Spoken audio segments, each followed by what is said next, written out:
Dairy Devon breeders from all over the Mid-Atlantic region brought their prized livestock hundreds of miles to the 2018 State Fair of Virginia. For many of them, this was the first livestock show they'd participated in. After all, it was the first East Coast show for this heritage breed of cattle since 1939. Somehow, the 79-year gap seems appropriate since the breed itself hasn't changed for 400 years. But we love the Devon because for me personally, our family, it's a great connection to the past. This is an animal that took the settlers west on the Oregon Trail.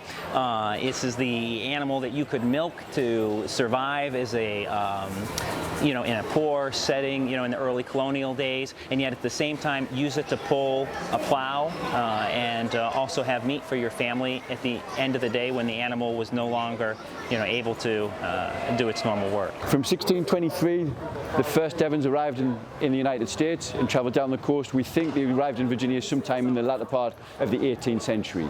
Devons are a tri-use cow: milk, meat and transport.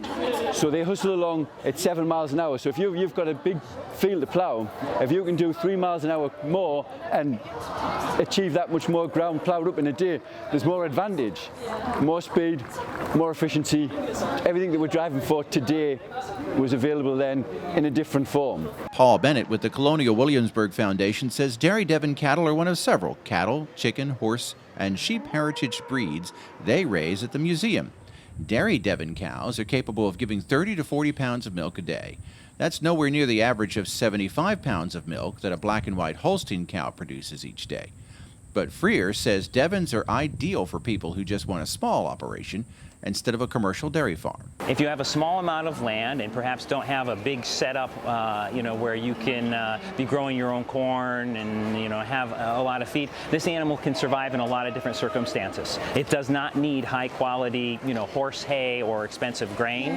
It can do this on fairly, poor quality pastures. For centuries, modern cattle have been bred to provide more meat or milk in order to bring more profit to a farm operation. But a few producers still value raising rare breeds like the Devon. All livestock is, at the end of the day, it's a business. This becomes a niche market. So I'm not competing with, big brand name farms, big operations with Holsteins or, Brown Swiss or beef. I'm competing in a very different market. So from a business perspective, it's good business.